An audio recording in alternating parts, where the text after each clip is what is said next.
പറ്റത്തുള്ളൂ. അപ്പം പെയിൻ ഉണ്ടെന്ന് പറഞ്ഞാൽ എവിടെയാണ് pain? Automatically where do you feel pain എന്ന് നമുക്ക് ചോദിക്കണം. നെക്സ്റ്റ് വരുന്നത് ഇൻറ്റൻസിറ്റി. എങ്ങനെ, ഏത് തരത്തിലുള്ള ഇൻറ്റൻസിറ്റി, അന്ന് ആ ഇൻറ്റൻസിറ്റി ചോദിക്കുമ്പോഴാണ് നമുക്ക് കൺസേൺ അഡ്രസ്സ് ചെയ്യാനും അതിനുള്ള ട്രീറ്റ്മെൻറ്റും അല്ലെങ്കിൽ അതിൻ്റെ നമ്മൾ ടാസ്കിൻ്റെ ഉള്ളിലുള്ള കാര്യങ്ങൾ പറഞ്ഞു കൊടുക്കാൻ പറ്റത്തുള്ളൂ അല്ലേ. ഇൻറ്റൻസിറ്റി ചോദിക്കണം. അപ്പം how is the pain like എന്ന് നമുക്ക് ചോദിക്കാം. പെയിൻ ഏത് രീതിയിലാണ് ചോദിക്കാം. അല്ലെങ്കിൽ is this pain dull or sharp എന്ന് നമുക്ക് വേണമെങ്കിൽ ചോദിക്കാം. ഏത് രീതിയിൽ വേണമെങ്കിലും ക്വസ്റ്റ്യൻ മേക്ക് ചെയ്ത് ചോദിക്കുക. ഓക്കെ. പിന്നെ നമുക്ക് എത്ര നാളായി ഈ പേഷ്യൻറ്റ് അല്ലെങ്കിൽ എന്തെങ്കിലും മെഡിക്കേഷൻ എടുക്കുന്നുണ്ടോ എന്നൊക്കെ ചോദിക്കാം. How long have you been suffering from this problem? എത്ര നാളായി നീ ഈ പെയിൻ സഫർ ചെയ്യാൻ തുടങ്ങി?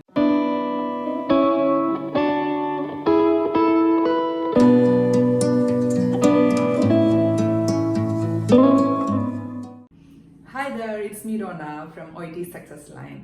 അപ്പം മറ്റൊരു OIT സക്സസ് ലൈൻ്റെ OIT റിലേറ്റഡ് വീഡിയോയിലേക്ക് എല്ലാവർക്കും സ്വാഗതം. അപ്പം എനിക്കറിയാം കുറേ ദിവസങ്ങളായിട്ട് നമ്മുടെ എക്സാമൊക്കെ ഇപ്പം പോസ്റ്റ്പോൺ ചെയ്ത് വെച്ചിരിക്കുകയാണ്. അപ്പോൾ അതുകൊണ്ട് തന്നെ പിള്ളേർക്ക് കുറച്ച് അപ്സെറ്റ് ആണെന്ന് എനിക്കറിയാം. പക്ഷേ എങ്കിലും അതൊരു പോസിറ്റീവ് കാര്യമായിട്ട് നിങ്ങൾ കൺസിഡർ ചെയ്യുക, ചിന്തിക്കുക. ഓക്കെ. കാരണം നിങ്ങൾക്ക് കുറേ അധികം കൂടി ടൈം കിട്ടുന്നുണ്ട് നിങ്ങളുടെ പ്രിപ്പറേഷന് വേണ്ടിയിട്ട് എന്ന് മാത്രം ചിന്തിക്കുക. ഒരിക്കലും നമ്മുടെ ഒരു ഡിപ്രസ്ഡ് ആവാണ്ട് നല്ല രീതിയിൽ തന്നെ പ്രാക്ടീസ് ചെയ്ത് മുമ്പോട്ട് പോവുക. നിങ്ങൾക്ക് എല്ലാവർക്കും അറിയാം ഈ ലിസണിങ്ങും റീഡിങ്ങും ഏറ്റവും കൂടുതൽ പ്രാക്ടീസ് ചെയ്യുന്നതിനനുസരിച്ച് നിങ്ങളുടെ മാർക്സ് അറ്റ്ലീസ്റ്റ് 1 day 1 മാർക്കെങ്കിലും വെച്ച് നിങ്ങൾക്ക് കൂടിയിട്ടുണ്ടാകും. ഓക്കെ. ഞാനൊക്കെ ചെയ്തുകൊണ്ടിരുന്നപ്പോൾ എനിക്ക് ശരിക്കും അറിയാം ഒരു 3 ലിസണിങ്ങും 2 റീഡിങ് ചെയ്യുമ്പോഴത്തേന് എനിക്ക് പെട്ടെന്ന് ഉറക്കം വരും. പക്ഷെ ലിസണിങ് പിന്നെ എനിക്ക് കേൾക്കുകയും കാണുകയും കൂടെ ചെയ്യുന്നതുകൊണ്ട് ചിലപ്പം ഇച്ചിരിയും കൂടെ ഞാൻ ചെയ്യും. അപ്പോൾ ചിലപ്പോൾ 3 ലിസണിങ്ങും 2 റീഡിങ്ങും ഒക്കെ ഞാൻ എവറി ഡേ ചെയ്യും. അങ്ങനെ ചെയ്യുന്നതിനനുസരിച്ച് അറ്റ്ലീസ്റ്റ് എവറി ഡേ 1 by 1 ആകുമ്പോഴത്തേന് നമുക്ക് 1 മാർക്കെങ്കിലും കൂടിക്കൊണ്ട് വരും. ഓക്കെ. അപ്പം നിങ്ങൾ ചെയ്തതായിക്കോട്ടെ, മെറ്റീരിയൽസ് നിങ്ങളുടെ അടുത്ത് ടോട്ടലി ഒരു 30 തന്നെ ഉള്ളൂ. അപ്പം നിങ്ങളൊരു 15 ദിവസം വെച്ച് ചെയ്യുവാണെങ്കിൽ 30 എണ്ണം തീർന്നു, കുഴപ്പമില്ല. ചിലപ്പോൾ നിങ്ങൾക്ക് അത് കാണാപ്പാടാകും. അതായത് 15 ദിവസം 2 എണ്ണം ലിസണിങ് വെച്ച് ചെയ്തിട്ടുണ്ടെങ്കിൽ 15ാമത്തെ ദിവസം 30 എണ്ണം നിങ്ങളുടെ കയ്യിലിരിക്കുന്ന മെറ്റീരിയലേ തീർന്നു, ഒരു കുഴപ്പമില്ല. പിറ്റേ ദിവസം ആദ്യം ചെയ്തത് മുതൽ ഒന്നും കൂടെ സ്റ്റാർട്ട് ചെയ്യുക. പാട്ടിൻ്റെയൊക്കെ ആൻസേഴ്സ് നിങ്ങൾക്ക് ചിലപ്പോൾ കാണാപ്പാടായിരിക്കും. പക്ഷേ കാണാപ്പാടം പെട്ടെന്ന് ആൻസർ പറയുന്നത് മുമ്പ് നിങ്ങൾ എഴുതാതിരുന്നാൽ മതി. അതിനുശേഷം പറഞ്ഞതിന് ശേഷം നമ്മൾ അവരുടെ ആ ഒരു സ്ലാങ്ങും കാര്യങ്ങളും കേട്ട് നിങ്ങൾ എഴുത്, ഒരു കുഴപ്പമില്ല. നിങ്ങൾ കണ്ടിന്യൂ ആയിട്ട് പ്രാക്ടീസ് ചെയ്തുകൊണ്ടിരിക്കുക. ഞാൻ ഒരിക്കലും പറയത്തില്ല, ഇപ്പം എൻ്റെ അടുത്ത് വരുന്ന സ്റ്റുഡൻസിനോടാണെങ്കിലും നിങ്ങൾ ഭയങ്കര അധികം ഹാർഡ് വർക്ക് ചെയ്യണം ഞാൻ ആരോടും ഇതുവരെ പറഞ്ഞിട്ടില്ല. ഹാർഡ് വർക്ക് ചെയ്യണ്ട. ഞാൻ മുമ്പത്തെ വീഡിയോസിലൊക്കെ പറഞ്ഞിട്ടുണ്ട്, 3-4 പിള്ളേരെ വെച്ചുകൊണ്ട്, അതായത് നമ്മളെ ഒരു അമ്മമാർ 3-4 പിള്ളേരെ വെച്ചുകൊണ്ട് ക്ലാസ് അറ്റൻഡ് ചെയ്യുകയും പഠിക്കുകയും രാത്രി എല്ലാ പണിയും ചെയ്ത് കൊച്ചുങ്ങളുടെ എല്ലാ കാര്യങ്ങളും നോക്കി കൊച്ചുങ്ങൾ ഉറങ്ങി കഴിഞ്ഞിട്ട് 10-11 മണിയായതിനു ശേഷം പഠിക്കാൻ ഇരിക്കുന്നവരുണ്ട്. അപ്പം അവർ ചിലപ്പോൾ രാവിലെ 3 മണി വരെ ഒന്നും ഇരിക്കേണ്ട കാര്യമില്ല. ഞാൻ അപ്പം അങ്ങനെയുള്ളവരോട് ഞാൻ പറയുന്നത്, അവർക്ക് ടൈം ഒറ്റ ഒരു മൊഡ്യൂൾ, അതായത് ഇപ്പം ലിസണിങ് ആണെങ്കിൽ 1 എണ്ണം, റീഡിങ് ആണെങ്കിൽ 1 എണ്ണം, സ്പീക്കിങ്ങും റൈറ്റിങ്ങും ഒരു റൈറ്റിംഗ് എഴുതി ഒരു സ്പീക്കിംഗ് തന്നെ മിററിന് മുമ്പിൽ പോയിട്ട് ചെയ്തോ, ഒരു കുഴപ്പമില്ല. ഒറ്റ ദിവസം 1 എണ്ണം വെച്ച് ചെയ്താലും മതി. അങ്ങനെയൊക്കെ കൂടുതൽ ഡിഫിക്കൽട്ട് സിറ്റുവേഷനിലൂടെ കടന്നു പോകുന്ന ഒരാളാണെങ്കിൽ 1 പ്രാവശ്യം ചെയ്താലും അത് അത്രയും കീനായിട്ട് അത്രയും ഒബ്സർവ് ചെയ്ത് അത്രയും നല്ല രീതിയിൽ ചെയ്യുവാണെങ്കിൽ നിങ്ങൾക്ക് ഒരു ദിവസം ഒറ്റ പ്രാവശ്യം 1 മൊഡ്യൂൾ ചെയ്താൽ മതി, ഒരു കുഴപ്പമില്ല. നിങ്ങൾക്ക് നല്ല രീതിയിൽ തന്നെ മാർക്ക് വാങ്ങാൻ പറ്റും. ഇങ്ങനെ ഞാൻ പറഞ്ഞ പോലെ പിള്ളേരെ നോക്കുക, അങ്ങനെ ഡ്യൂട്ടിക്ക് പോകുന്ന ആൾക്കാർ 12 hours ഒക്കെ ഷിഫ്റ്റ് ചെയ്തിട്ട് വരുന്ന ആൾക്കാർ, ഇപ്പോൾ പുറത്തൊക്കെ ആണെങ്കിൽ നമുക്കറിയാം ഇന്ന വീക്കിൽ ഒരു 3 days ഒക്കെ ചെയ്താൽ മതി, ബാക്കി ദിവസങ്ങളിൽ അവരവിടെ ഇരിക്കും. കേരളത്തിലൊക്കെ ആണെങ്കിൽ ചിലപ്പോൾ 7-8 മണിക്കൂർ, ഇപ്പോൾ ഒക്കെ 12 മണിക്കൂർ ഷിഫ്റ്റൊക്കെ തുടങ്ങിയിട്ടുണ്ട്. ആ സ്റ്റുഡൻസ് വന്നിട്ട് OIT പഠിച്ചിട്ട് എക്സാം എഴുതി പാസ്സാവുന്നവരുണ്ട്. അപ്പം അങ്ങനെയൊക്കെ ഓർത്ത് നോക്കിക്കേ. അപ്പം നിങ്ങൾക്ക് കിട്ടുന്ന ടൈം അനുസരിച്ച് നിങ്ങൾ ചെയ്യാനായിട്ട് ശ്രമിക്കുക. കൂടുതൽ ടൈം നിങ്ങൾക്കുണ്ടെങ്കിൽ കൂടുതൽ ടൈം നിങ്ങൾ പ്രാക്ടീസ് ചെയ്യുക. അപ്പം ഞാൻ എപ്പോഴും പറയുന്നത്, നിങ്ങൾ റൈറ്റിങ്ങിനെ സ്പീക്കിങ്ങിനെ ഓർത്ത് നിങ്ങൾ ബോധേഡ് ആവണ്ട. അപ്പം ഇപ്പം ഇങ്ങനെ ചില ആൾക്കാരൊക്കെ എൻ്റെ വീഡിയോസ് കാണുമ്പോഴത്തേനും വിചാരിക്കുന്നുണ്ടാകും 3 times എഴുതിയിട്ടും 3 times എൻ്റെ റൈറ്റിങ്ങാണ് പോയത്. ചിലവർ വിചാരിക്കും 3 times എഴുതിയിട്ട് ബാക്കിയെല്ലാം എനിക്ക് കിട്ടിയിട്ടുണ്ട്, എനിക്ക് സ്പീക്കിങ്ങാണ് പോയതെന്ന്. പക്ഷെ അങ്ങനെയുള്ളവരോട് എനിക്ക് പറയാനുള്ളത്, നിങ്ങൾക്ക് അപ്പോൾ എന്തൊക്കെയോ അവിടെ ഒരു പ്രശ്നം പറ്റിയിട്ടുണ്ട്. നമുക്കിപ്പം ഇംഗ്ലീഷ് അറിയില്ലാത്തത് കൊണ്ടല്ല, നമുക്ക് ലിസണിങ്ങും റീഡിങ്ങും കിട്ടി. സ്പീക്കിങ്ങിൽ 10 മാർക്സിന് പോയി, 20 മാർക്സിന് പോയി, അല്ലെങ്കിൽ റൈറ്റിങ്ങിന് 10 മാർക്സിന് പോയി, 20 മാർക്സിന് പോയി. നിങ്ങൾക്ക് അത് ഇംഗ്ലീഷ് അറിയില്ലാത്തത് കൊണ്ടല്ല, കറക്റ്റ് ആയിട്ടുള്ള ട്രെയിനിങ്, ഈവൻ നിങ്ങൾക്ക് ട്രെയിനിങ് കിട്ടിയിട്ടുണ്ടെങ്കിൽ ഇപ്പോൾ നിങ്ങളത് ഫോളോ അപ്പ് ചെയ്യുന്നില്ല, നല്ല രീതിയിൽ നിങ്ങൾ അത് യൂട്ടിലൈസ് ചെയ്യേണ്ടത് എങ്ങനെയാണെന്ന് നിങ്ങൾക്ക് അറിയത്തില്ല, അതുകൊണ്ട് മാത്രമാണ് നിങ്ങൾക്കത് പോകുന്നത്. അപ്പോൾ ഞാൻ പറയാൻ ഉദ്ദേശിച്ച കാര്യം എന്ന് വെച്ചിട്ടുണ്ടെങ്കിൽ, കോൺസെൻട്രേറ്റ് ചെയ്യും എന്തില്, റീഡിങ്ങിലും ലിസണിങ്ങിലും പ്രാക്ടീസ് ചെയ്യും. എത്ര പ്രാക്ടീസ് ചെയ്താലും നമുക്ക് ആ ഒരു സ്റ്റെപ്പ് ബൈ സ്റ്റെപ്പായിട്ട് ഇമ്പ്രൂവ്മെൻറ്റ് ഉണ്ടാവുന്ന ഒരു 2 മൊഡ്യൂൾസാണ് റീഡിങ് ലിസണിങ്. നല്ലപോലെ ഹാർഡ് വർക്ക് ചെയ്യുക. നല്ലപോലെ hard work in the sense, ഞാൻ അങ്ങനെ പറയുന്നില്ല രാത്രി 3 മണി വരെയും രാവിലെ 2 മണിക്ക് എഴുന്നേറ്റിട്ടും ഒക്കെ ചെയ്യാനല്ല ഞാൻ പറയുന്നത്. ചെയ്യുന്ന സമയത്ത് നല്ല പെർഫെക്റ്റ് ആയിട്ട് ചെയ്യാൻ ശ്രമിക്കുക. നിങ്ങൾ എങ്ങനെ സാധാരണ ചെയ്യുന്നത്, ഇപ്പം 42 വരെ നമ്പേഴ്സൊക്കെ ഇട്ടിട്ട് ആദ്യം നമ്പേഴ്സൊക്കെ ഇട്ട് വെക്കും, അതിനുശേഷം ഹെഡ്സെറ്റൊക്കെ വെച്ചിട്ട് സംസാരിക്കുന്ന അനുസരിച്ച്, ലിസണിങ് കേൾക്കുന്ന അനുസരിച്ച് നിങ്ങൾ എഴുതും. അങ്ങനെ തന്നെ നിങ്ങൾ ചെയ്തോ, കുഴപ്പമില്ല. കുറേ തന്നെ ട്രിക്കും കാര്യങ്ങളൊക്കെ എൻ്റെ വീഡിയോയിൽ തന്നെ ഞങ്ങൾ പറഞ്ഞിട്ടുണ്ട്. അതൊക്കെ കണ്ടിന്യൂ ചെയ്യാനായിട്ട് ശ്രമിക്കുക. അതൊക്കെ കേൾക്കുക നല്ല രീതിയിൽ. എൻ്റെ തന്നെയല്ല, ഒരുപാട് വീഡിയോസും കാര്യങ്ങളൊക്കെ ചെയ്യുന്നുണ്ട്. ഇപ്പോൾ ഓഫ്ലൈൻ ക്ലാസ്സൊക്കെ ഇപ്പം ക്ലോസ് ചെയ്ത ഒരു ടൈമിലേക്കാണ് വരുന്നത്. അപ്പം അങ്ങനെയുള്ള സമയങ്ങളിൽ നിങ്ങൾക്ക് യൂട്യൂബിലെ വീഡിയോസൊക്കെ ഒരുപാട് ഹെൽപ്ഫുൾ ആകും. അപ്പം അതൊക്കെ കാണുക, കണ്ടിട്ട് നല്ലപോലെ പ്രാക്ടീസ് ചെയ്യാൻ ശ്രമിക്കുക. ഓക്കെ, എവറിഡേ പ്രാക്ടീസ് ചെയ്യുക. പിന്നെ റീഡിങ്ങിൽ ഞാൻ ഒന്നും കൂടെ പറയുകയാണ്, റീഡിങ്ങിൽ നിങ്ങൾ മെറ്റീരിയൽസ് മാത്രം ചെയ്യല്ലേ. ഞാൻ പറഞ്ഞില്ലേ, ഒരു ദിവസം ഒരൊറ്റ മെറ്റീരിയൽസ് ചെയ്താലും മതി. പക്ഷേ അതിൻ്റെ കൂടെ ഉറപ്പായിട്ടും വേറെ എക്സ്ട്രാ എന്തെങ്കിലുമൊക്കെ വായിക്കണം. അതായത് ഇപ്പം നിങ്ങൾക്ക് ന്യൂസ് പേപ്പർ, നിങ്ങൾ വീട്ടിലുള്ള ആൾക്കാരാണെങ്കിൽ, ഇപ്പം ഞാൻ എൻ്റെ സ്റ്റുഡൻസ് ഒമാൻ, സൗദി അങ്ങനെയൊക്കെയുള്ള സ്ഥലങ്ങളിൽ ന്യൂസ് പേപ്പർ വരുത്താൻ പറയുമ്പോൾ ഞങ്ങൾക്ക് അങ്ങനെയുള്ള പോസിബിലിറ്റി ഇല്ല എന്ന് പറയുന്നുണ്ട്. നാട്ടിലൊക്കെ ഉള്ള ആൾക്കാർക്ക് കറക്റ്റായിട്ട് ഇംഗ്ലീഷ് ന്യൂസ് പേപ്പറൊക്കെ വരുത്താൻ പറ്റും. ഇത് ഞാൻ ചുമ്മാ പറയുന്നില്ല, എൻ്റെ എക്സ്പീരിയൻസിൽ എന്ന് പറയുന്നത്. അതുകൊണ്ട് നിങ്ങളിത് കളിയായിട്ട് കാണില്ല. ന്യൂസ് പേപ്പർ വരുത്തുക, അല്ലെങ്കിൽ ചുമ്മാ ഇങ്ങനെ സ്റ്റോറി ബുക്സ് ഒന്നും വായിക്കരുത്. സ്റ്റോറി ബുക്ക് ആകുമ്പോൾ നമുക്കൊരു കഥ പോലെ അങ്ങ് പോകും. അങ്ങനത്തെ എല്ലാം നമുക്ക് റീഡിങ്ങിന് വരുന്നത്. അതുകൊണ്ട് സ്റ്റോറി ബുക്ക് വായിക്കുക എന്നുള്ളത് ഞാൻ കൂടുതലായിട്ട് അങ്ങനെ പ്രിഫറൻസ് കൊടുക്കാറില്ല. അതിനെക്കാട്ടും കൂടുതൽ ന്യൂസ് പേപ്പേഴ്സ് വായിക്കുക. പിന്നെ ഞാൻ പറയാറുണ്ട്, മെഡിക്കൽ ന്യൂസ് ടുഡേ, അതൊരു ആർട്ടിക്കിൾ, നമ്മുടെ ഓസ്ട്രേലിയൻ ന്യൂസ്, അത് വായിക്കുക. അത് സബ്സ്ക്രൈബ് ചെയ്താൽ മതി. സബ്സ്ക്രൈബ് ചെയ്തിട്ട് എല്ലാ ദിവസവും നിങ്ങൾക്ക് മെയിൽ വരും. മെഡിക്കൽ ന്യൂസ് ടുഡേ വളരെ ഹെൽപ്ഫുൾ ആയിട്ടുള്ളൊരു ഒരു റീഡിങ് മെത്തേഡാണ് നമ്മുടെ മെഡിക്കൽ ന്യൂസ് ടുഡേ.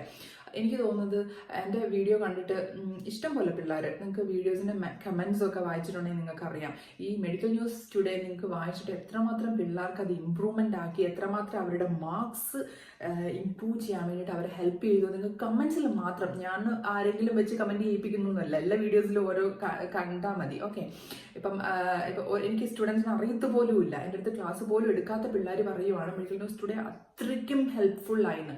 അപ്പോൾ അതുകൊണ്ട് അതും കൂടെ കേട്ടും എനിക്കറിയാം എത്രമാത്രം ഹെൽപ്ഫുൾ ആയിരുന്നു. കാരണം ഞാൻ അതിൽ കൂടെ കമക്രസ് ചെയ്തത് കൊണ്ട്.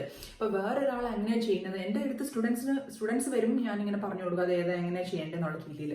അതല്ലാണ്ട് വീഡിയോ ഇട്ടിട്ടും കുറേ പിള്ളേർ ചെയ്തിട്ടുണ്ട്. അപ്പോൾ അവർക്കും അത് എത്രമാത്രം ഹെൽപ്ഫുൾ ആണെന്ന് അറിയാം.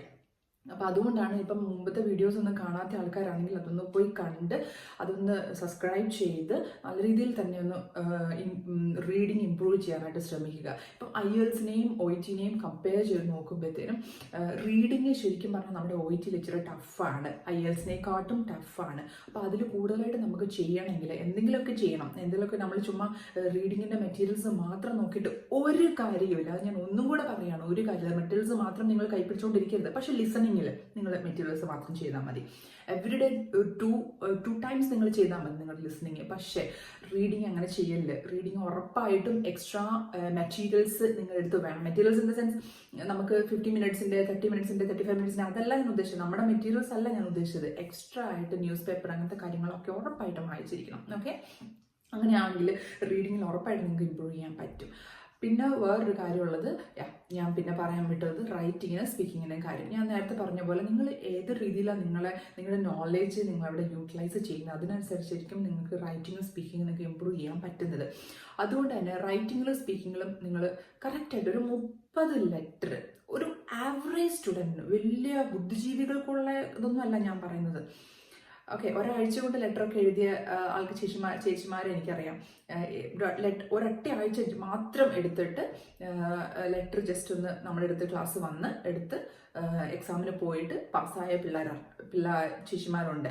പക്ഷെ എല്ലാവർക്കും ആ ഒരു രീതിയിൽ നമുക്ക് പോകാൻ പറ്റിയെന്ന് വരത്തില്ല. അപ്പോൾ അവർക്കായിട്ട് നോർമൽ ആവറേജ് ആയിട്ടുള്ളൊരു സ്റ്റുഡൻറ്റ് ഒരു 30 ലെറ്ററെങ്കിലും അറ്റ്ലീസ്റ്റ് എഴുതണം. ഒരു എക്സാം മോഡിലുള്ള ഒരു കുറച്ച് ക്വസ്റ്റ്യൻസിൻ്റെ ആൻസറൊക്കെ നമ്മൾ എല്ലാം ഡിഫറെൻറ്റ് ലെറ്റേഴ്സ് ഉണ്ട്, നിങ്ങൾക്കറിയാം അല്ലേ? അപ്പോൾ ഡിഫറെൻ്റ് ആയിട്ടുള്ള ലെറ്റേഴ്സ് നമ്മൾ എഴുതിയിട്ടുണ്ടെങ്കിൽ എല്ലാ തരത്തിലും എക്സാമിന് വരാനുള്ള സാധ്യതകളുള്ള എല്ലാ ലെറ്ററും, ഇപ്പം അമ്മയും കുഞ്ഞും, അമ്മ മാത്രമായിട്ട്, ഹസ്ബൻഡും വൈഫുമായിട്ടുള്ള ഹോം വിസിറ്റ്, ഡിസ്ചാർജ് ലെറ്റർ, പിന്നെന്തുവാ, അങ്ങനെ ഒരുപാട് ഡിഫറെൻറ്റ് ലെറ്റേഴ്സ് ഉണ്ട്. എല്ലാ ലെറ്റേഴ്സും എഴുതി നോക്കുക. ഇപ്പം ഡയറ്റീഷ്യനുള്ളത്, ഇപ്പം ഒരുപാട് മ്യൂസിക് തെറാപ്പിസ്റ്റ്, ഡയറ്റീഷ്യൻ എന്നൊക്കെ പറഞ്ഞാൽ ഒരുപാട് വരുന്നുണ്ട്. അങ്ങനെ എല്ലാ ടൈപ്പിലുള്ള ലെറ്റേഴ്സ് എഴുതി നോക്കുക.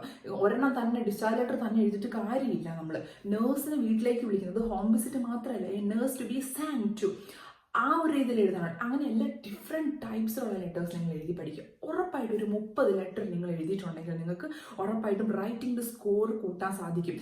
നിങ്ങൾ എത്ര മാത്രം റീഡിങ്ങിലും ലിസണിങ്ങിലും കോൺസെൻട്രേറ്റ് ചെയ്യുന്നോ, അധികമായിട്ട് ടൈം സ്പെൻഡ് ചെയ്യുന്നോ, അതേപോലെ റൈറ്റിങ്ങിലും സ്പീക്കിങ്ങിലും ആക്കേണ്ട ആവശ്യമില്ല. എന്നെ വിശ്വസിക്കുക. ഉറപ്പായിട്ടും എൻ്റെ തന്നെ എക്സ്പീരിയൻസ് അല്ല, എൻ്റെ സ്റ്റുഡൻസുമായിട്ടുള്ള എക്സ്പീരിയൻസും കൂടി ആയിട്ട് ഞാൻ പറയുവാണ്. ഒരുപാട് ടൈമും ഒരുപാട് ഇതും നമുക്ക് എനർജിയും ചെയ്ത് നമുക്ക് ചെയ്യേണ്ട കാര്യമല്ല സ്പീക്കിങ്ങും റൈറ്റിങ്ങും. ഓഫ് കോഴ്സ് നിങ്ങൾക്ക് വേണം അത് ലിസണിങ്ങും റീഡിങ്ങും. വീണ്ടും വീണ്ടും ഞാൻ പറയുക. ഓക്കെ, പിന്നെ സ്പീക്കിംഗ് എന്നുള്ളത് നിങ്ങൾക്ക് ഇപ്പോൾ ഒരു ട്രെയിനറുണ്ട്, നിങ്ങൾക്ക് ചെയ്യിപ്പിക്കാൻ ഒരു ടീച്ചറുണ്ട്. ഓക്കെ, അപ്പം അങ്ങനെ ഉണ്ടെങ്കിൽ നിങ്ങൾ അവരുടെ കൂടെ സ്പീക്കിംഗ് എവറിഡേ നിങ്ങൾ ചെയ്യുന്ന ഒരാളായിരിക്കും. ഓഫ് കോഴ്സ് അങ്ങനെ ചെയ്തതിന് ശേഷം നമുക്ക് വീട്ടിൽ ഇരുന്നിട്ട് നമുക്ക് ഒരു മിറർ എടുക്കുക. മിററിന് മുമ്പിൽ നമ്മൾ നമ്മുടെ റൂം കുറ്റിയിടുക. ഓക്കെ, ഉള്ളിൽ നിന്ന് ലോക്ക് ചെയ്തിട്ട് മിററിൻ്റെ മുമ്പിൽ ഇതാ ഇങ്ങനെ, അല്ലെങ്കിൽ ഒരു ഫോൺ വല്ലതും വെച്ചാൽ മതി. ഞാൻ എന്താ ചെയ്യുന്നത് വെച്ചിട്ടുണ്ടെങ്കിൽ, ഞാൻ ഫോണിൽ നമ്മൾ സംസാരിക്കും. അതായത് ഫോണിൽ റെക്കോർഡ് ചെയ്യും, വാട്സപ്പിലോ എവിടെയെങ്കിലുമൊക്കെ റെക്കോർഡ് ചെയ്യുമായിരുന്നു. റെക്കോർഡ് ചെയ്തിട്ട് ഞാൻ സംസാരിക്കും തന്നെ. ഇപ്പം നമുക്കൊരു കമ്പാനിയൻ ഒന്നും ഇല്ല എങ്കിൽ, പക്ഷെ ഏറ്റവും ബെറ്റർ ആയിട്ടുള്ള മിററിൽ നോക്കി നമുക്ക് സംസാരിക്കാവുന്നതാണ്. അപ്പം മിററിൽ നോക്കി നിങ്ങൾ സംസാരിക്കുമ്പോൾ ലെറ്ററിൽ നമ്മളിങ്ങനെ കണ്ടിന്യൂസ് ആയിട്ട് മിററിൽ നോക്കുമ്പോൾ നമ്മുടെ ഈ ടാസ്ക്, കാൻഡിഡേറ്റിൻ്റെ ടാസ്ക് മാത്രം പറഞ്ഞാൽ മതി, അല്ലാണ്ട് ഇന്റർലോക്യൂട്ടറിന്റെ ടാസ്ക് പറയണ്ട. അപ്പോൾ കാൻഡിഡേറ്റിനെ hi my name is Donna, അല്ലെങ്കിൽ hi good afternoon my name is Donna, I am the nurse who is going to take care of you for the next few hours. അത് start ചെയ്യുക. പിന്നെ next എന്താ ഉള്ളതെന്ന് വെച്ചിട്ടുണ്ടെങ്കിൽ ഇപ്പം what's bothering you, അതായത് next 1 by 1 ആയിട്ട് നമ്മുടെ ടാസ്ക് നമ്മുടെ കയ്യിലുണ്ടാകും. അത് 1 by 1 ആയിട്ട് നമ്മളങ്ങ് പറഞ്ഞാൽ മതി. ഇന്റർലോക്യൂട്ടറിൻ്റെ അത് നമ്മൾ നോക്കുകയേ വേണ്ട. കാരണം അത് നമുക്ക് എന്താ പറയുക, പ്രിഡിക്റ്റ് ചെയ്യാത്ത ക്വസ്റ്റ്യൻസ് ആണ് എക്സാമിനർ നമ്മളോട് ചോദിക്കുന്നത്. അപ്പം നമ്മൾ പ്രിഡിക്റ്റ് ചെയ്തോണ്ട് ഇങ്ങനെ പറഞ്ഞുകൊണ്ടിരുന്നത് നമുക്ക് ടൈമും കറക്റ്റായിട്ട് ആണെന്ന് വിചാരിക്കില്ല. പക്ഷെ ഒരു കാര്യമുണ്ട്, നമ്മൾ മിററിൽ നോക്കി സംസാരിക്കുമ്പോൾ നമ്മുടെ ടാസ്ക് മാത്രം 1 by 1 ആയിട്ട് പറഞ്ഞു പോകുമ്പോൾ ഒരു കുറച്ച് ടൈം നമ്മളവിടെ ഹോൾഡ് ചെയ്യണം. അതായത് ഇപ്പം how can I help U എന്ന് പറഞ്ഞിട്ട് അവർ ആൻസർ പറയുന്ന രീതിയിൽ നമ്മൾ ചിന്തിക്കണം. നമ്മൾ പറയേണ്ട അത് ചിന്തിക്കണം. അപ്പം ചിന്തിച്ചിട്ട് അതിൻ്റെ ആൻസർ ആയിട്ട് വേണം നമ്മുടെ മനസ്സിൽ നിന്ന് വരാൻ വേണ്ടി. എന്നാലേ അതിനൊരു എഫക്റ്റീവ്നെസ് ഉണ്ടാകത്തുള്ളൂ. അങ്ങനെ റീഡിങ്ങിന് ചെയ്യാം. അല്ലെങ്കിൽ ഞാൻ ചെയ്യുന്ന പോലെ, ഞാൻ പണ്ടൊക്കെ ചെയ്യുമായിരുന്നു, റെക്കോർഡ് ചെയ്യുമായിരുന്നു.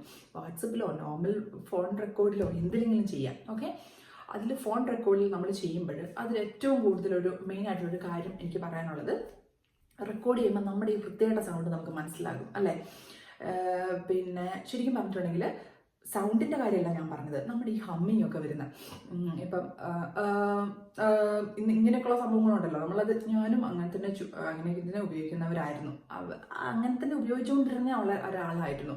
പക്ഷെ അത് നമ്മൾ ചിലപ്പോൾ നമ്മുടെ ഇൻട്രോളൊക്കെ അല്ലെങ്കിൽ നമ്മൾ ചിലപ്പോൾ നമ്മുടെ ട്രെയിനർ നമുക്കിത് പറഞ്ഞു തരണമെന്നില്ല, അങ്ങനെ ചെയ്യല്ലെന്ന് പറഞ്ഞു തരുന്നവരില്ല. ഒരു ചിലപ്പം ചില സമയങ്ങളിൽ നമ്മളിങ്ങനെ ചെയ്യുമ്പോഴത്തേനും ഹമ്മിങ് വരും, സെൽഫ് കറക്ഷൻ വരും. പക്ഷെ ഒരു കുറച്ച് കഴിയുമ്പോൾ നമ്മൾ ഈ റെക്കോർഡിങ് നമ്മൾ കേട്ട് നോക്കുമ്പോൾ നമുക്ക് മനസ്സിലാവും, നമുക്ക് സെൽഫ് കറക്റ്റ് ചെയ്യാൻ നമുക്ക് സാധിക്കും. മനസ്സിലാവുന്നുണ്ടോ? ഇപ്പം ഇത്രയും പൈസ മുടക്കി നമുക്ക് ഇപ്പം 5 പ്രാവശ്യം 6 പ്രാവശ്യമൊക്കെ എക്സാം എഴുതിയവരോട് ഞാൻ വീണ്ടും വീണ്ടും അവരെല്ലാ ഓൾ ടുഗെദർ നമ്മുടെ കേരളത്തിലുള്ള മെയിനായിട്ടുള്ള ഇൻസ്റ്റിറ്റ്യൂട്ടിലൊക്കെ പോയി വന്ന ആൾക്കാരായിരിക്കും. അപ്പം ഞാൻ പറയും, കുറേ പ്രാവശ്യമൊക്കെ അങ്ങനെ എഴുതിയിട്ടുണ്ടെങ്കിൽ നല്ലൊരു ട്രെയിനിങ് ആണ് അവർക്ക് കിട്ടിയത്. അപ്പോൾ അവരുടെ കയ്യിലുള്ള എന്തൊക്കെയോ പ്രശ്നങ്ങളാണ് അവർക്ക് കിട്ടാത്തത്, അവർക്ക് വീണ്ടും വീണ്ടും എക്സാം എഴുതി കിട്ടാത്തത്. അപ്പോൾ അതിന് വേണ്ടിയിട്ട് അവർ അത് എന്ത് കാരണത്താലാണ് അവർക്ക് കിട്ടാത്തത് എന്നുള്ള കാര്യം അവർ തിരിച്ചറിയണം. അപ്പം നമ്മൾ ഈ പറഞ്ഞുള്ള റെക്കോർഡിംഗ് ഒക്കെ ചെയ്തിട്ടുണ്ടെങ്കിൽ നമ്മുടെ സൗണ്ടിനെ നമുക്ക് കേൾക്കും. അത് വളരെ എഫക്റ്റീവാണ് കേട്ടോ. നമ്മളിങ്ങനെ നമ്മുടെ ആ ഒരു വൃത്തിയായിട്ട കാര്യങ്ങൾ, ഹമ്മിങ് കാര്യങ്ങളൊക്കെ വരുമ്പോൾ അതങ്ങനെ അവിടെ പറയണ്ടായിരുന്നു നമുക്ക് മനസ്സിലാകും അല്ലേ. അതുപോലെ തന്നെ സെൽഫ് കറക്ഷൻ. ഇന്നലെ ഞാനൊരു മോക്ക് ടെസ്റ്റ് എടുത്തപ്പോഴത്തേക്കും എൻ്റെ ഒരു സ്റ്റുഡൻറ്റ് സ്റ്റാർട്ടിങ് മുതൽ നമ്മൾ സംസാരിക്കുമ്പോൾ ഈ ഹമ്മിങ് ഉണ്ടായിരുന്നു. ഓക്കെ, ഹമ്മിങ് എന്ന് പറയുമ്പോൾ ആ കൊച്ചിന് നല്ല ഫ്ലുവൻസി ഉണ്ട്. പക്ഷെ ഫ്ലുവൻസി ഉണ്ടെന്ന് ആസ് എ ഇൻ്റർലോക്യൂറ്റർ അല്ലെങ്കിൽ ആസ് എ ട്രെയിനർ എനിക്ക് അവിടെ ഇരിക്കുമ്പോൾ എനിക്ക് മനസ്സിലാവും ആ കൊച്ചിന് ഫ്ലുവൻസി ഉണ്ട്, പക്ഷെ എനിക്ക് എന്താ കേൾക്കുന്നത്, എനിക്കെന്താ മനസ്സിലാവുന്നത്, കൊച്ചിന് ബിഗ് ബാങ് കിട്ടത്തില്ല എന്ന്. കാരണം ഫ്ലുവൻസി ഉണ്ടെങ്കിൽ പോലും അത് അവർക്ക് ഔട്ട്കം ആയിട്ട് അത് പുറത്തേക്ക് കൊണ്ടുവരാൻ പറ്റുന്നില്ല. ഇടയ്ക്കിടയ്ക്ക് സ്റ്റോപ്പ് വന്നു പോകുന്നു. അവർക്ക് ലാംഗ്വേജ് ഉണ്ട്, അവർക്ക് ഐഡിയാസ് ഉണ്ട്, പക്ഷെ അത് പുറത്തേക്ക് വരാൻ വേണ്ടിയിട്ട് ഭയങ്കരമായിട്ടുള്ള ഒരു ബ്ലോക്കാണ് അവിടെ. അപ്പം അങ്ങനെയൊക്കെ വരുമ്പോൾ നമുക്ക് മാർക്സ് ഉറപ്പായിട്ടും പോകും. അപ്പം അതിന് ഇടവരുത്താതിരിക്കുക. എത്രയോ പ്രാവശ്യമൊക്കെ എക്സാം എഴുതിയിട്ട് എത്രയോ പൈസ മുടക്കിയിട്ടാണ് നമ്മൾ ചെയ്യുന്നത്. അപ്പം ഇങ്ങനെയുള്ള കുറച്ച് ടിപ്സൊക്കെ ഒന്ന് നോക്കുക, റെക്കോർഡൊക്കെ ചെയ്തിട്ട്. ഇപ്പം ആർ യു ഗെറ്റിംഗ് മീ എന്നുള്ള ആർ യു ഗെറ്റിംഗ് എന്ന് പറയുമ്പോഴത്തേനും അവർക്ക് ഇച്ചിരിയും കൂടെ നല്ലത് ആർ യു ഫോളോവിങ് മീ എന്നാണ്. പെട്ടെന്ന് ആർ യു ഫോളോവിങ് മീ അങ്ങനെ ചോദിക്കേണ്ട ആവശ്യമില്ല. ഞാൻ എല്ലാ വീഡിയോസിലും പറയുന്നുണ്ട്, സെൽഫ് കറക്ഷൻ പാടില്ല, ഒരിക്കലും സെൽഫ് കറക്ഷൻ ചെയ്യാൻ പാടില്ല. സെൽഫ് കറക്ഷൻ നമ്മൾ തന്നെ ഒരു കാര്യം പറഞ്ഞിട്ട് പെട്ടെന്ന് തെറ്റിന്ന് ഓർത്തിട്ട് വേറൊരു വേർഡ് പറയാൻ പാടില്ല, ഈ വേറൊരു സെൻറ്റൻസ് പറയാൻ പാടില്ല. അതിൽ കോൺസെൻട്രേറ്റ് ചെയ്യാൻ ശ്രമിക്കുക. ഓക്കെ. പിന്നെ ഉള്ളത് നമ്മൾ സ്പീക്കിംഗ് ചെയ്യുമ്പോഴത്തേനും ഇപ്പം നമ്മുടെ കസിനോ അല്ലെങ്കിൽ നമ്മുടെ ഫ്രണ്ട്സോ ഒക്കെ ഇപ്പം OIT ഒക്കെ പഠിക്കുന്നവരുണ്ടാവും. ഒരുപാട് ആൾക്കാർ ഇപ്പോൾ OIT യിലേക്ക് വരുമ്പോൾ തന്നെ ഇൻസ്റ്റിറ്റ്യൂട്ടിലോ അല്ലെങ്കിൽ നമ്മൾ ഓൺലൈൻ ട്രെയിനിങ്ങിനൊക്കെ പോകുമ്പോൾ തന്നെ നമുക്ക് ഒരുപാട് ഫ്രണ്ട്സിനൊക്കെ നമുക്ക് കിട്ടും.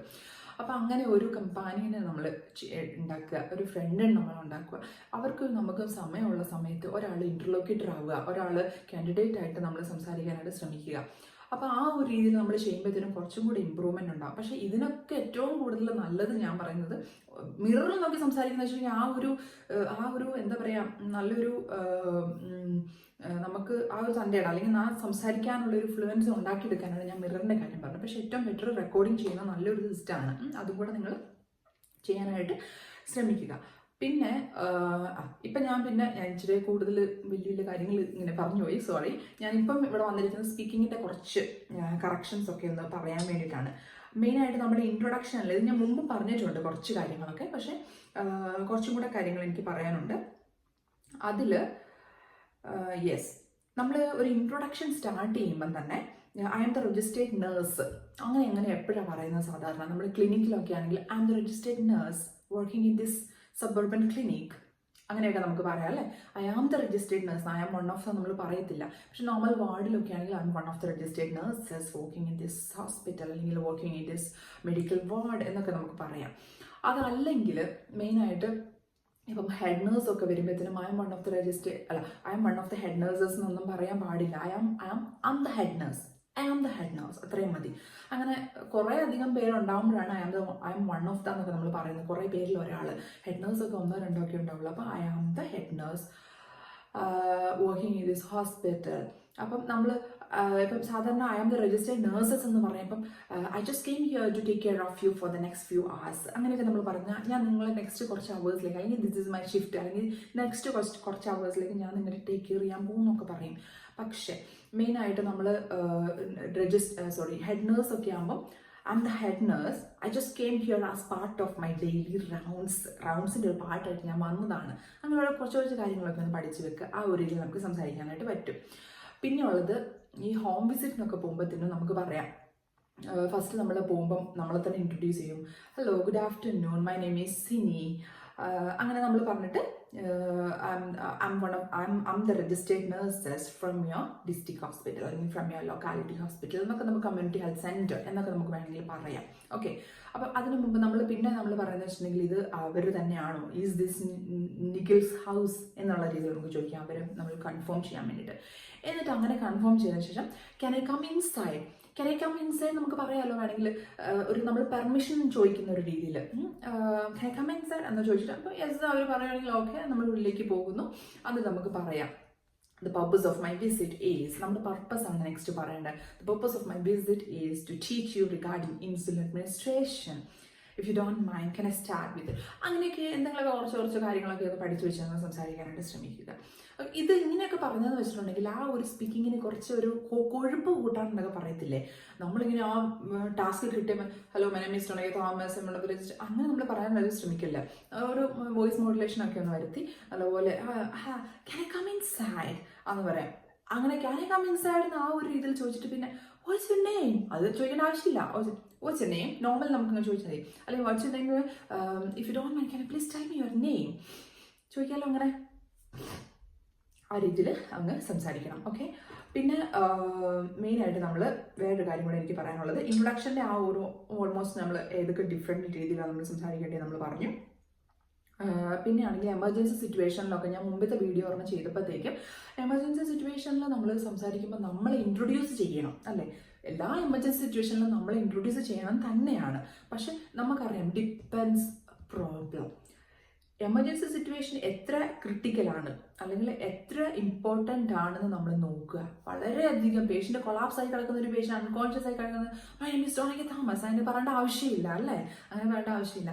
അപ്പം അങ്ങനെ ആ ഒരു ഡിപ്പെൻസ് പ്രോബ്ലം, അതെന്ന് ആ പ്രോബ്ലത്തിനനുസരിച്ച് വേണം നമ്മൾ സംസാരിക്കാൻ വേണ്ടിയിട്ട്. അപ്പം അതൊന്ന് ചിന്തിക്കുക. ഓക്കെ. അപ്പോൾ ചിലപ്പം ചില എമർജൻസി സിറ്റുവേഷനിൽ നമ്മുടെ പേര് ഉറപ്പായിട്ട് നമ്മൾ ഇൻട്രൊഡ്യൂസ് ചെയ്യുക എന്ന് പറഞ്ഞാൽ ഇമ്പോർട്ടൻറ്റ് കാര്യമാണ്. നമ്മൾ ആദ്യം എന്തായാലും ഇൻട്രൊഡ്യൂസ് ചെയ്യുക. പക്ഷേ ഇങ്ങനെ ഈ പറയുന്ന പോലെ അൺകോൺഷ്യസ് കൊളാപ്സ് CVA അങ്ങനെയുള്ള കണ്ടീഷൻസ് ഒക്കെ ചിലപ്പം നമ്മുടെ അങ്ങനെ വരാറുണ്ട്, എക്സാമിന് അങ്ങനെ വരാറുണ്ട്. അങ്ങനെയുള്ളപ്പോൾ നമ്മൾ ഓടിപ്പോയിട്ട് നമ്മുടെ പേര് പറയേണ്ട ആവശ്യമില്ല. ജസ്റ്റ് കംഫർട്ട് ആക്കിയതിനു ശേഷം ഓക്കെ എന്നുള്ള രീതിയിലൊക്കെ ഇങ്ങനെ പറഞ്ഞിട്ട് നമ്മൾ ശരിക്കും ഒരു ഡ്രാമ തന്നെയായിട്ട് അവിടെ കളിക്കുക കേട്ടോ. ശരിക്കും അങ്ങനെ തന്നെ ചെയ്തിട്ടുണ്ടെങ്കിൽ ഉറപ്പായിട്ട് നിങ്ങൾക്ക് ഈവൻ നിങ്ങൾ ഇൻ ബിറ്റ്വീൻ കുറച്ച് മിസ്റ്റേക്സ് ഉണ്ടെങ്കിൽ പോലും നിങ്ങൾക്ക് ഉറപ്പായിട്ടും കിട്ടിയിരിക്കും. എൻ്റെ ഒരു സ്റ്റുഡൻറ്റിൻ്റെ ശരിക്കും ഉള്ളൊരു എക്സ്പീരിയൻസ് ആണത്.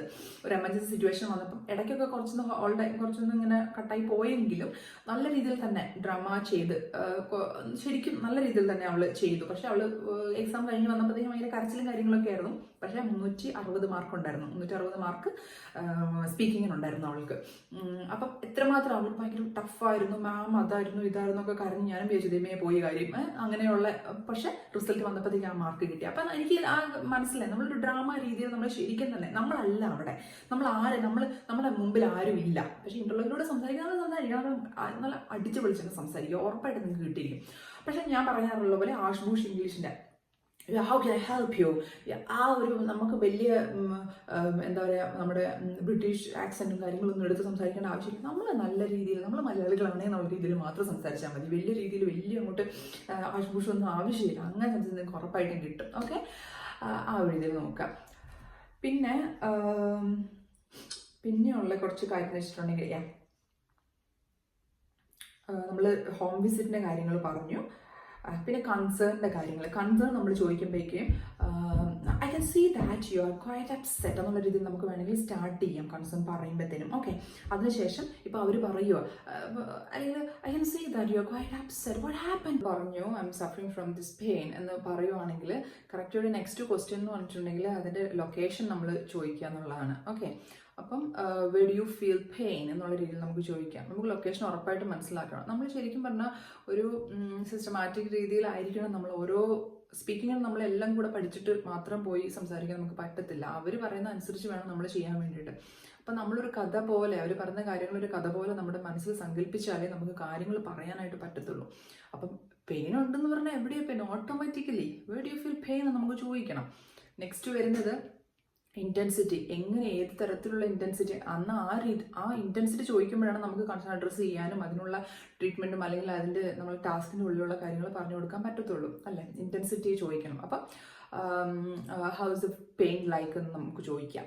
പെയിൻ ഏത് രീതിയിലാണ് ചോദിക്കാം. അല്ലെങ്കിൽ is this pain dull or sharp എന്ന് നമുക്ക് വേണമെങ്കിൽ ചോദിക്കാം. ഏത് രീതിയിൽ വേണമെങ്കിലും ക്വസ്റ്റ്യൻ മേക്ക് ചെയ്ത് ചോദിക്കുക. ഓക്കെ. പിന്നെ നമുക്ക് എത്ര നാളായി ഈ പേഷ്യൻറ്റ് അല്ലെങ്കിൽ എന്തെങ്കിലും മെഡിക്കേഷൻ എടുക്കുന്നുണ്ടോ എന്നൊക്കെ ചോദിക്കാം. How long have you been suffering from this problem? എത്ര നാളായി നീ ഈ പെയിൻ സഫർ ചെയ്യാൻ തുടങ്ങിയിട്ട്? Are you on any medicine four pain നമുക്ക് വേണമെങ്കിൽ ചോദിക്കാം. എല്ലാ ക്വസ്റ്റ്യൻസും കൂടെ നമ്മൾ കൊണ്ടുവരണ്ട. പക്ഷേ ഇപ്പം പെയിൻ ആണ് ഞാൻ പറഞ്ഞത്, അതിൽ ഡിഫറെൻറ്റ് ഡിസീസ് കണ്ടീഷനോ ഡിഫറെൻറ്റ് സിംറ്റംസോ ആക്കി നമുക്ക് ഈ ക്വസ്റ്റ്യൻ ഒക്കെ നമുക്ക് ചോദിക്കാവുന്നതാണ്. സ്പീക്കിംഗ് എന്ന് പറഞ്ഞിട്ടുണ്ടെങ്കിൽ വളരെ ഒരു നല്ല എന്താ പറയുക ഒരു ഈസിയസ്റ്റ് ആയിട്ടുള്ളൊരു മൊഡ്യൂളാണ്.